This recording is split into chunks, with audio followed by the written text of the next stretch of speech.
ભાવનગર જિલ્લામાં ઝેરી લઠ્ઠાકાંડના કારણે સર્જાયેલા મોતના તાંડવ બાદ હવે રાજ્યનું રાજકારણ પણ ચરમસીમાએ પહોંચ્યું છે. કોંગ્રેસનું એક ઉચ્ચસ્તરીય પ્રતિનિધિ મંડળ ભાવનગર પહોંચ્યું અને લઠ્ઠાકાંડનો ભોગ બનેલા પીડિત પરિવારો તેમજ હોસ્પિટલમાં સારવાર લેતા દર્દીઓની રૂબરૂ મુલાકાત લઈને સ્થિતિ અંગે સમીક્ષા કરવામાં આવી. પીડિતોની મુલાકાત બાદ વડગામના ધારાસભ્ય અને કોંગ્રેસ નેતા જિગ્નેશ મેવાણીએ રાજ્ય સરકાર અને ગૃહ વિભાગ ઉચ્ચ સ્તર પોલીસ અધિકારીઓ સામે આકરા પ્રહાર કર્યા અને તેમણે કહ્યું કે આ આઈપીએસ અધિકારીઓ અને મંત્રીઓ દારૂના નામે કરોડો રૂપિયાની કમાણી કરી રહ્યા છે.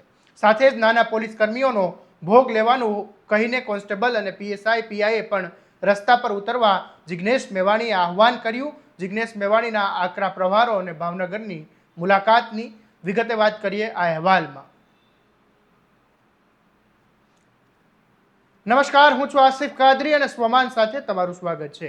ભાવનગરમાં ઝેરી લઠ્ઠાકાંડમાં અનેક પરિવારોના માળા વિખેરાઈ ગયા, ત્યારે કોંગ્રેસનું પ્રતિનિધિ મંડળ પણ હવે ગ્રાઉન્ડ ઝીરો પર પહોંચ્યું છે અને નેતાઓએ મૃતકના પરિવારજનોને મળીને સાંત્વના પાઠવી છે અને સાથે જ હોસ્પિટલમાં દાખલ થયેલા દર્દીઓના તબિયત અંગે પણ તબીબો સાથે ચર્ચા કરી હતી. પરિવારના આંસુ અને આક્રોશ સાંભળ્યા બાદ કોંગ્રેસ નેતાઓએ તંત્રની ઘોર લાપરવાહી અને ભ્રષ્ટાચાર સામે અવાજ ઉઠાવ્યો હતો. પીડિત પરિવારોની મુલાકાત બાદ પત્રકારો સાથે વાતચીતમાં ધારાસભ્ય જિગ્નેશ મેવાણીએ સરકાર સામે આકરા પ્રહાર કર્યા હતા. ત્યારે આ મામલે જિગ્નેશ મેવાણીએ શું કહ્યું એ પહેલા તમે સાંભળી લો. જિલ્લાના પોલીસ વડાઓએ પોતાની પત્ની અને બાળકો સાથે લંડન અમેરિકા ફરવા જવા 150, 200, 500 કરોડ ભેગા કરવાના અને આપણા ગુજરાતની બેન દીકરીઓ માતાઓની વિધવા કરવાની, આપણા ગુજરાતના યુવાનોને બરબાદ કરવાના. હજી તો તમે આ લઠ્ઠાકાંડ છે, હજી તમે આવતા 5 વર્ષમાં જુઓ, ગાંજો અને ડ્રગ્સના કારણે ગુજરાતનું કોઈ ઘર બાકી રહેવાનું નથી. પૂરી જવાબદારી સાથે કહું છું, વિધાનસભાના મંચ ઉપર રિપોર્ટ લઈને ગયો હતો. 2019 ભારત સરકારનો સમાજ કલ્યાણ વિભાગનો રિપોર્ટ એ ગુજરાતની ભાજપ સરકારે દબાઈ રાખ્યો છે. શું છે રિપોર્ટમાં? એ રિપોર્ટમાં ભારત સરકારે કીધું છે કે ગુજરાતમાં 19 લાખ લોકો ડ્રગ્સ યુઝર્સ તરીકે જોવા મળ્યા. કયા વર્ષમાં? 2019માં. કોનો રિપોર્ટ? ભારત સરકારનો. આજે 2026 પતવાયું, સાવ ફેંકી દેતા બીજા 25 લાખ લોકો ડ્રગ્સના યુઝર્સ બની ચુક્યા છે. એક બાજુ ચરસ અને ગાંજામાં યુવાનોને પૂરા કરો, બીજી બાજુ દારૂમાં અને લઠ્ઠામાં પૂરા કરો, અને ત્રીજી બાજુ ડ્રગ્સનો વેપલો કરીને એક આખી પેઢીને બરબાદ કરો. આ બધું શેના માટે છે? એટલા માટે ગાંધીનગરમાં બેઠેલા એક મંત્રીએ અને ગુજરાતના 33 જિલ્લાના મોટા ભાગના આઈપીએસ અધિકારીઓએ એક કરોડો અરબોની કમાણી કરવું છે. આ ભારત ભૂમિના ગદ્દારો છે અને આ ભારત ભૂમિના ગદ્દારોની ભ્રષ્ટાચારની, એમની ભૂખના કારણે, એમની પૈસાની વાસનાના કારણે આ લઠ્ઠાકાંડમાં આપણે આટલા બધા માણસો ગુમાવ્યા અને સતત આપણે ગુમાવી રહ્યા છીએ. એટલે અમારી એક જ વાત, એક જ લાગણી, એક જ માંગણી, હર્ષ સંઘવીનું રાજીનામું જોઈએ. બાકી આ આંદોલન અમે મૂકવાના નથી. અને ફરી મારી વાતને રિપીટ કરું, અત્યારે હાલ પણ છેલ્લા 24 કલાકમાં પણ ભાવનગર જિલ્લામાં દારૂ વેચાયો છે. મુખ્યમંત્રીના મત વિસ્તાર અમદાવાદના ઘાટલોડિયામાં અને ગૃહમંત્રીના વિસ્તાર, એમની વિધાનસભાના ક્ષેત્ર મજુરામાં ગઈકાલે રાત્રે પણ બેફામ દારૂ વેચાયો છે. આ એમનું વાસ્તવિક ચરિત્ર છે.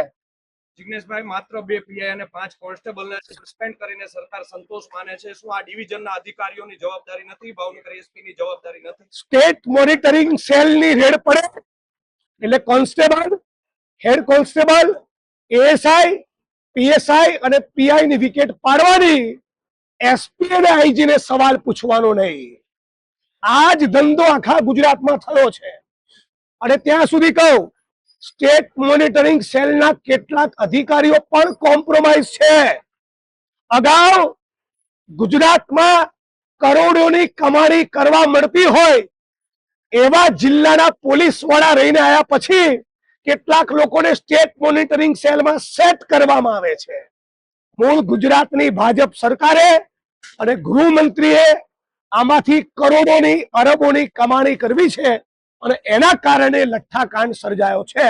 હું તો સમગ્ર ગુજરાતના તમામ constable, head constable, ASI, PSI, PI ને કહેવા માંગુ છું, મોટી સંખ્યામાં રોડ ઉપર તમે પણ ઉતરો.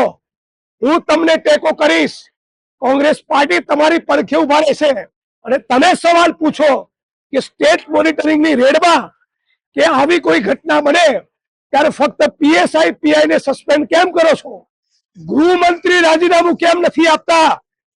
એસપી, આઈજી, એડિશનલ ડીજી એ લોકોની જવાબદારી કેમ ફિક્સ કરવામાં આવતી નથી? જ્યાં સુધી ઉચ્ચ આઈપીએસ અધિકારીઓ અને ગૃહમંત્રીની જવાબદારી ફિક્સ કરવામાં નહીં આવે તો 2-4 મહિના પૂરતું પીએસઆઈ, પીઆઈ ની વિકેટ પાડી એમને સસ્પેન્ડ કરી ફરી આ હપ્તાનો સિલસિલો ચાલુ થઈ જાય છે. એટલે હવે એક ગુજરાતી તરીકે પણ હું માંગણી કરું છું અને વિપક્ષ તરીકે માંગણી કરું છું, આપણે બધાએ એકજૂટ થઈ નાત, જાત, ધર્મ, કોમ ભૂલી આ લઠ્ઠાકાંડની ઘટનામાંથી સબક એક જ લેવો જોઈએ. હર્ષ સંઘવીનું રાજીનામું કેટલી કમનસીબી કહેવાય. કોન્સ્ટેબલ થી લઈને ડીજી સુધીના માણસોએ હાલા એક લબાડ 8 ચોપડી પાસને સેલ્યુટ કરવી પડે. આવો દિવસ ગુજરાતમાં આપણે જોવાનો?